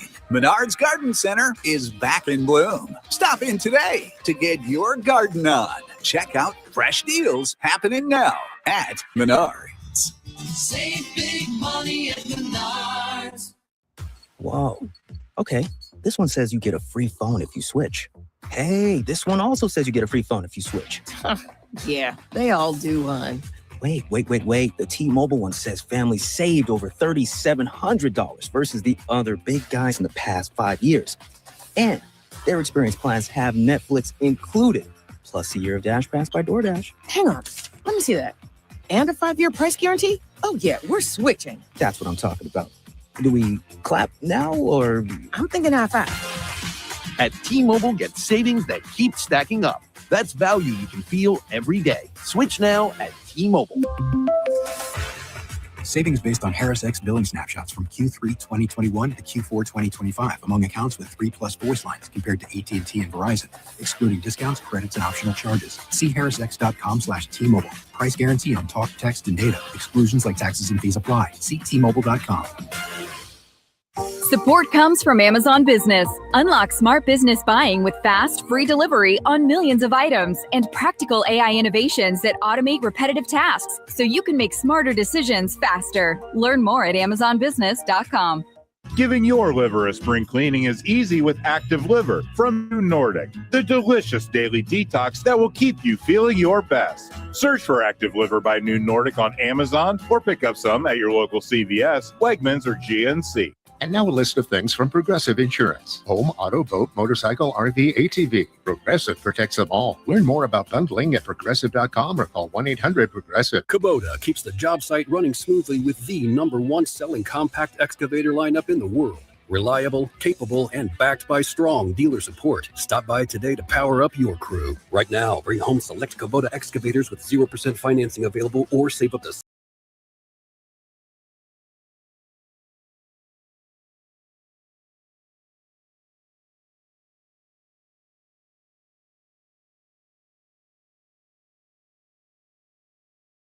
Hard to describe the delicious flavor of Lee's new famous sauce paired with the 12-piece strip meal. We figured we'd give it a shot.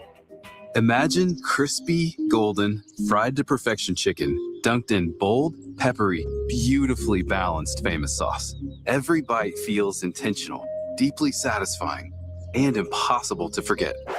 In other words, it's just the best there is. The 12-piece strip meal with new famous sauce. Only at Lee's. Famous for a reason.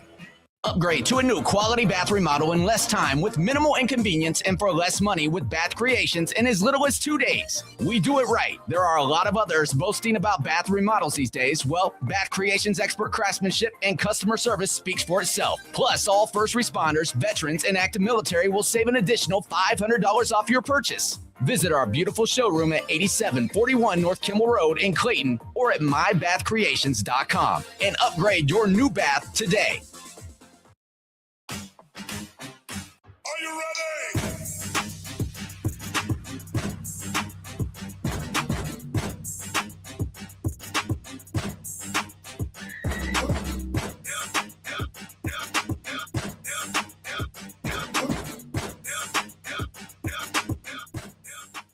Reds and Rockies game 2 coming up here later on tonight. Williamson will be on the mound.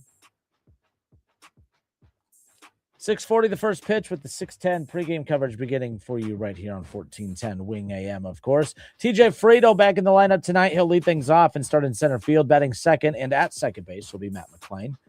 At shortstop, batting third is Ellie De La Cruz. Batting cleanup, and at first base, Sal Stewart. Lowe will be the designated hitter and bat fifth. Spencer Steer will bat sixth in right field. Lede will get the start in left field and bat seventh. Jose Trevino behind the plate tonight. He'll bat eighth. And Ke'Bryan Hayes, who, as I've talked about, is really, started to improve dramatically with that bat in his hand. We know he's one of the best, if not the best, defensive third baseman in baseball, but he has been equally as bad with the bat in his hand. But that has not been the case over the last week and a half. So we'll see if he can continue on that run here tonight. Again, how long will the Reds be without Eugenio Suarez? That's still a big question mark right now.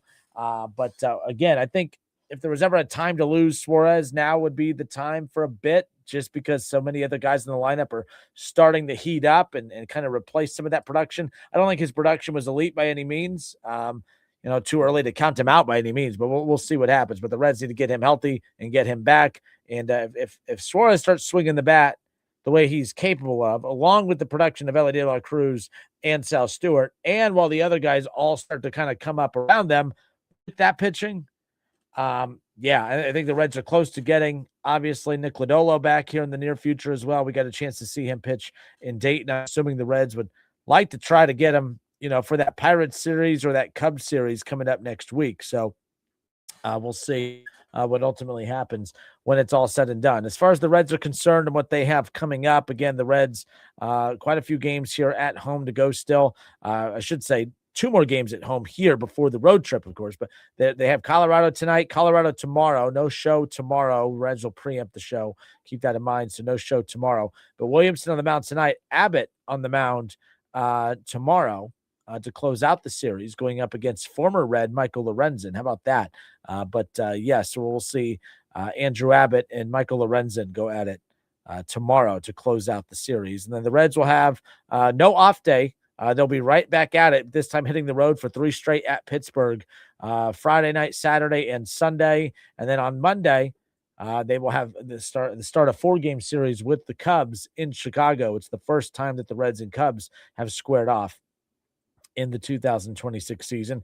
And that's going to be a good one. That's a good early May matchup right there. The Reds, as we sit right now, obviously they have 2 more games with the Rockies, a full series with the Pirates before you get to the Cubs. But to give you a little bit of an idea, the Cubs are 18-12. The Reds are 19-10. A game and a half separates the two.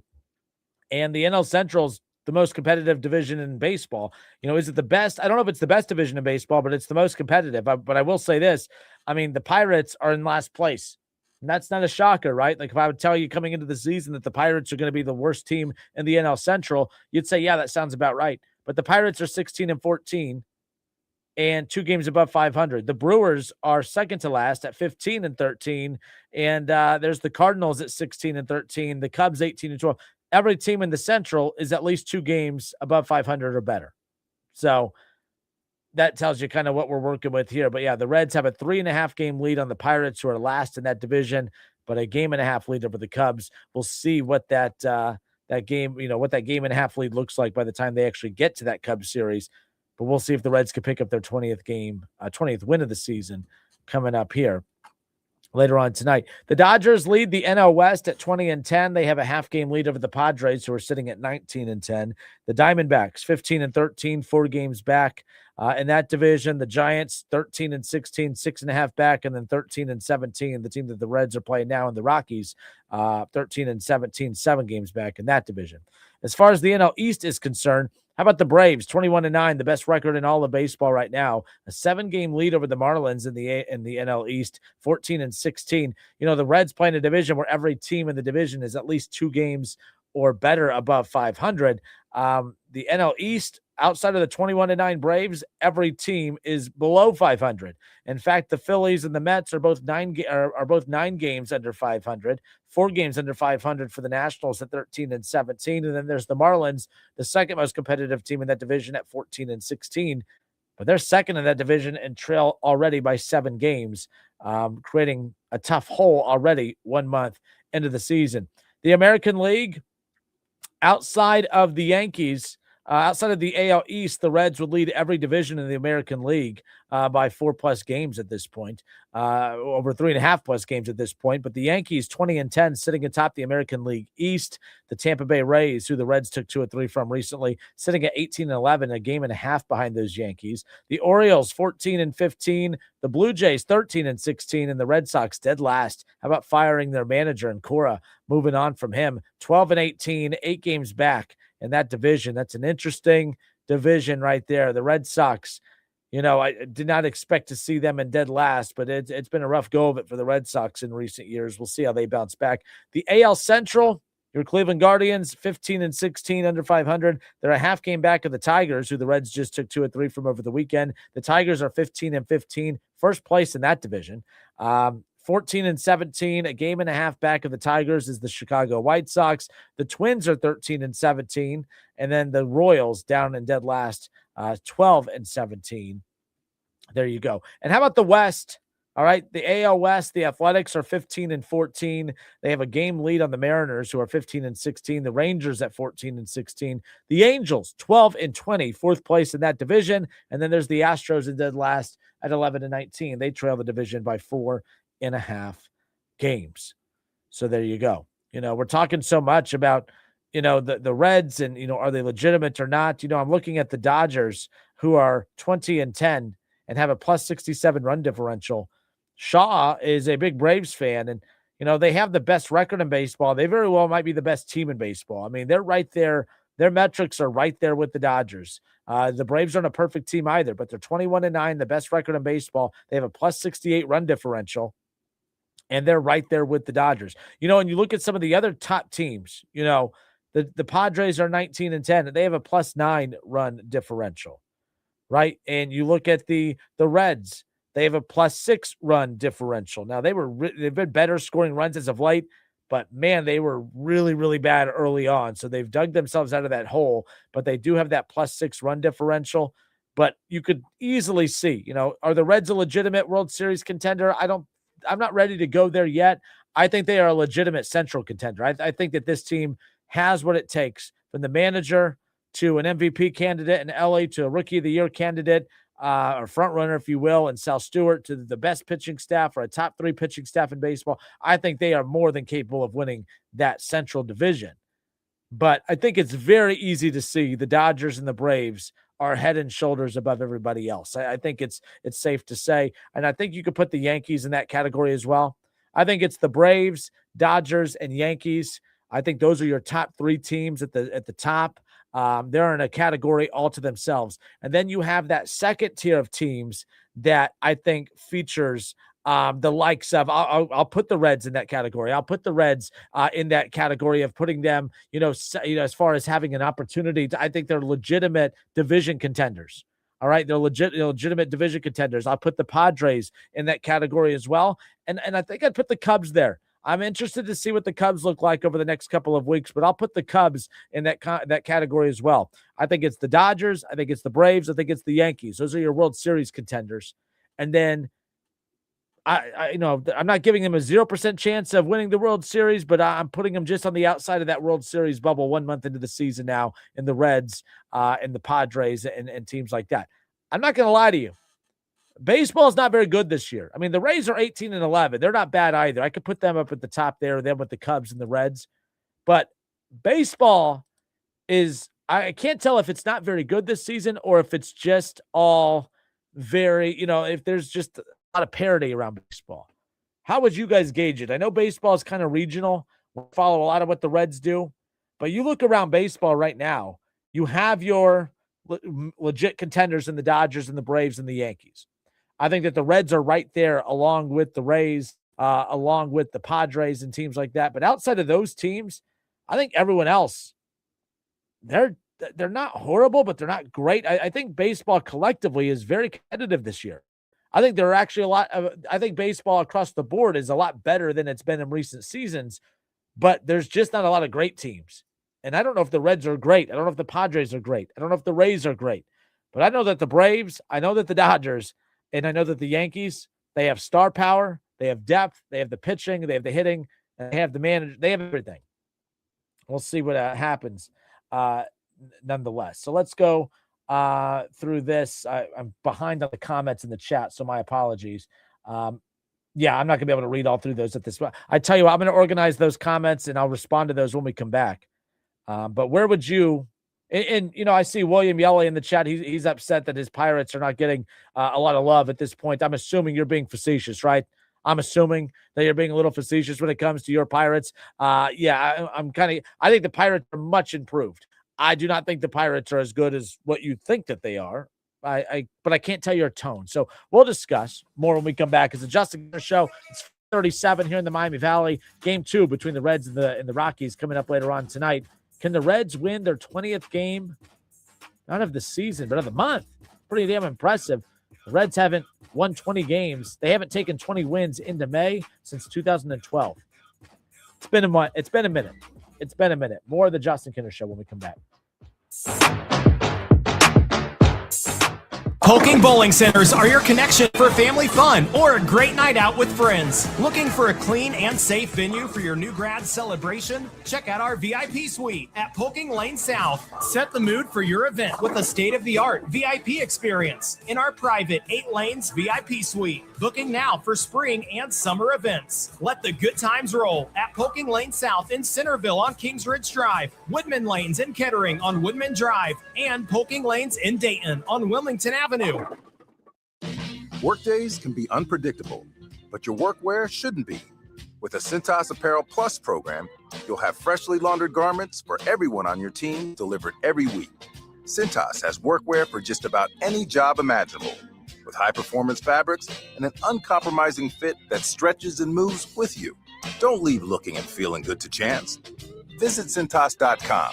Oh, I'm ready! And get ready for the workday. Some people reach a line and stop. Some hit a wall and turn around. Then there are the ones who cross the line, climb the wall, face obstacles, and turn them to their advantage. That's where we come in. We're the next rodeo. We design bold marketing that drives real growth. A creative partner for businesses ready to push forward beyond what's expected. The Next Rodeo. Learn more at thenextrodeo.com. Lowe's has the brands pros trust to get the job done. You can now shop new Catalyst fencing solutions and save big when you do. 10% off when you buy in bulk. Plus, save $180 on a DeWalt 12-inch dual bevel sliding compound miter saw. Now just $449. Our best lineup is here at Lowe's. Valid through 5/6 while supplies last. Selection varies by location. Indeed presents hires you can't afford to get wrong, like customer service associate at a dry cleaning shop. Yeah, hi. I'm here to pick up my suit.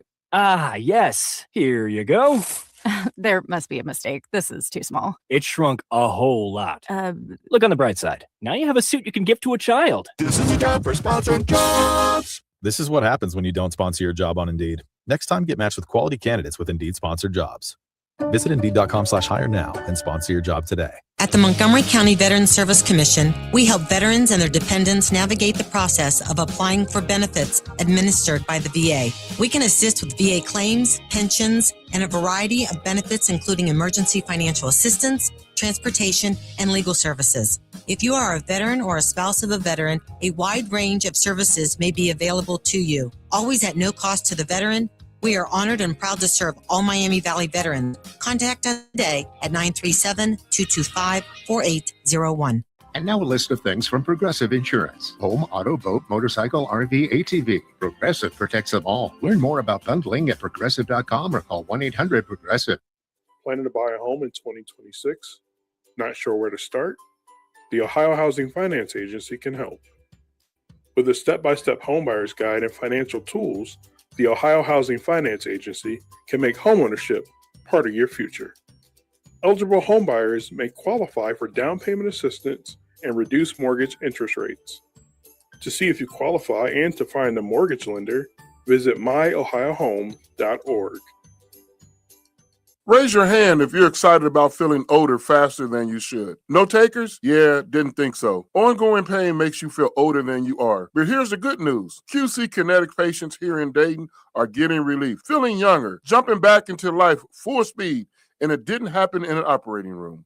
The QC Kinetic medical professionals use the latest regenerative treatments backed by real science, treatments that take the tiny, powerful healing tools inside your body, concentrate them right where you need relief. That's how Mike is training for a marathon instead of giving up running. Patrick's golf game is on fire again. Kathy walked around Disney with her grandkids. No pain. All real QC Kinetic patients. The sooner you start treatment, the sooner inflammation eases and the sooner joint damage slows down.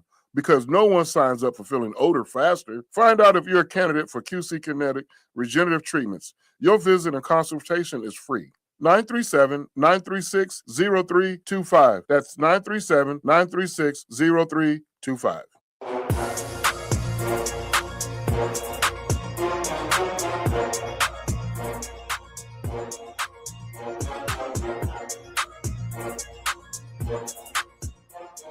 All right, 442 here in the Miami Valley. We welcome you back. It's the Justin Kinner Show. Reds are legit, 19 wins, going for their 20th win of the season tonight. And I tell you what, they have a chance to go for 21 wins tomorrow. But I just care about winning the series. It's never realistic to expect any team to sweep any team. Even the best team in baseball going up against the worst team in baseball, I still wouldn't predict a sweep. It's tough to do. So I'm not predicting that the Reds sweep the Rockies. But I just need them to win the series, take some momentum into the month of May. And I do think this, as high as I am on the Reds, I think there is something to be said about someone texted into the show saying, hey, they basically called me out saying, I know you don't like when we're negative, but if you look at their schedule, I would hope that they can be as good as they've been.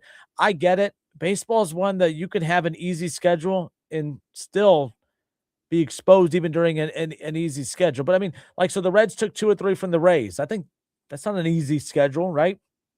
The Reds took 2 or 3 from the Tampa Bay Rays, who are 18-11 and a game and a half back of their division. The Reds took 2 of 3 from the Tigers, who are sitting atop their division. Okay. The Reds took 2 or 3 from the Rangers, who are right there in the middle of their division. When you're just looking, they swept the Minnesota Twins at 13-17. I know some of these teams aren't great, but they beat them. They beat them. I mean, the Reds dropped 2 or 3 against the Angels. That was a bad series loss. They should not have lost to the Angels. They have a series loss against the Pirates. Now, our guy William Yelly is in the chat right here, and I'm here to tell you, losing to the Pirates, that's not a bad thing. I mean, you don't want to lose to the Pirates, but the Pirates aren't going to get the love that they deserve because they're sitting in last place. But they deserve a lot of love because this team is way better than the Pirates that we've seen in recent years. They have good pitching, an elite pitcher. They went out and got veteran bats in the lineup. What the Pirates did with their lineup, the Reds could have done that as well if they wanted to. They just put all their money into the bullpen, and I think that was the right move. But the Pirates made sexier moves in the offseason, and it's paid off. I mean, the Pirates are very solid. The Pirates at 16-14. The Pirates would be in first place in the American League West. The Pirates would be in first place in the American League Central. Okay? The Pirates at 16-14, they would be in third place in the NL West, which is, I think, probably it's tough to say it's the toughest division in baseball, but they have 2 legitimate World Series contenders there. It's right up there with the American League East as well. They'd be third place in the East. They'd be ahead in the Central. They'd be ahead in the West over in the American League. They'd be in second place in the NL East. That's pretty damn crazy that the last place Pirates would be a second or division leading team in most divisions, and they'd be second in most divisions, and they're dead last in the Central. So I'm not going to poo-poo on the Pirates. I actually think the Pirates are pretty good. To my guy William in the chat, I know you're a Pirates fan. I like your team. When the Pirates and Reds are both good, it makes that. I'm looking forward to that series coming up this weekend, and I just hope that the series has the Reds take some momentum into it with the win against the Rockies, as far as the series is concerned. But yeah. So one more time, as I'm going through this, the Reds with the Marlins, let me take a look at their full schedule. When you start to take a look at it, they've played Boston, a last place team.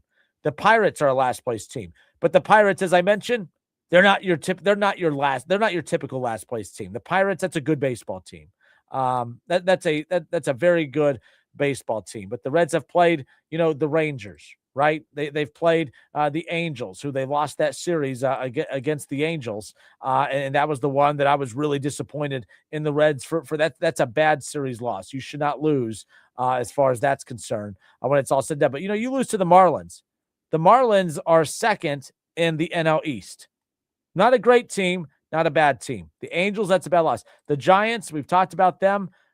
They took 2 or 3 from the Giants, though. That's fine. They beat a bad Giants team, but they beat them. They swept the Twins. All right. The Tampa Bay Rays, that's one of the top teams in baseball. They took 2 or 3. All right. The Tigers, first place team, they took 2 or 3. And now they're playing the Rockies. Rockies aren't great. They're a last place team, but they won last night, and they won convincingly 7-2. And we'll see what they do in this series. But here's where I'll give it to. So some people are saying, okay, they're a result of not playing a lot of tough games. I don't think they've played a lot of tough games. I agree with you. But I think May is going to be an interesting month because they are going to play some good teams. You're going to kick off May against Pittsburgh. You are going to play the Cubs for the first time on the road. Okay? You're going to have Houston, Washington, and Cleveland. Houston is in last place at 11-19. Washington, they're 13-17. They're similar to the Marlins. They're similar to the Rangers. They're similar to the Twins. They're just a not horrible, not great, below average. They're just there. Like, if you don't come ready to play, it wouldn't surprise me if you to lose to teams like that, right? Cleveland, they're second in their division. But, then you got the Cardinals. And you got the Mets, and the Mets have, I thought that they were going to be better, but that Braves series to close out May, that Braves series I'm circling right there because that could be an NL Championship Series preview based on the information we have. Shaw, relax. Based on the information that we have up to this point with the best teams in baseball, with the information we have up to this point, I love that Reds-Braves matchup. In fact, we have tickets that we're going to be, as we get closer to that Reds-Braves matchup that's in Cincinnati, we will have tickets that will be given away as we get closer to that. That series is going to be massive. Coming back from New York against the Mets, Atlanta waiting. I think that's going to be big time. But yeah, the month of May has a lot of interesting lineups, I think, matchups, and we're going to learn a ton about this Reds team, no doubt. Let's go to the trader AJ. AJ, how are you, sir? What up, trader? Hey, Justin. Hey, so I know I gave you a hard time yesterday with Shaw's comment.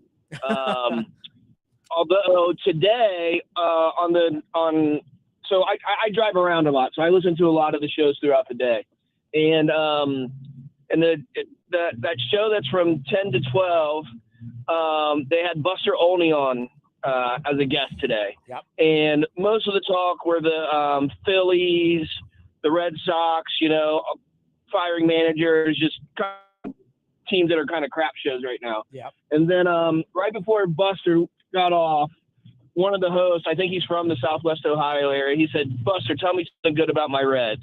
And it was a glowing review from Buster Olney. So I'm a little bit more on board with being more positive to what we're seeing right now, because he had nothing but good things to say about Belly and Sal and the rotation, and it made me a little bit more positive. Yeah, and like I said, there's like so many I find, and that's the beauty of baseball. Baseball is the ultimate sport of you could find any numbers you want to make them sing and dance. I could find 5 bullet points to tell you why the Reds are the worst team in baseball. I could also find 5 bullet points to tell you why they're winning the World Series. It's crazy. That's how just baseball is. But I think that, we've seen enough games to know that, yes, the Reds have flaws, but damn, this team, and they're starting to get better. That's the crazy thing. This team's starting to hit better. And if you can get a above average hitting team and lineup with this pitching staff, now I think you move the Reds into a whole other echelon of competitiveness that I don't think I was even expecting coming into this season. So we'll see how it continues to play out. But they've beat good teams in the month of, I get why people wanted to say that. I believed it at first, but I started combing through it. They beat a lot of first and second place teams throughout the season, or throughout the month. So we'll see what happens in May. Yeah, it was good to hear the Reds get a little bit of national love because we're so regional, and for Buster Olney to be that positive about him made me feel kind of proud to be a Reds fan. Isn't it kind of crazy that we talk about the Reds like they're a mid-major program? Like that's not like we're used to the Kentuckys and the Dukes. And, Kansas is at the world getting a lot of coverage. But when we hear our mid-major schools get the national guys talking about us, we feel great. I think it's sad that we feel that way as Reds fans. I'm not mocking you. I agree with you. When I turn on a national show and they're talking Reds, I'm like, oh, damn, the Reds have made it. And I'm like, well, they should. They're a Major League Baseball team. But we have a mid-major mindset with our Reds at times where you just said it. Like, it was kind of cool to hear Buster Olney talk about the Reds. I'm like, that's sad that we feel that way because they're a Major League Baseball team, but we feel we're fans of a mid-major ball club at times, and that's kind of wild. Yeah, I think most fans are. That's a talk for another day. That's an MLB problem, and the way that they do their media and then how they promote their stars.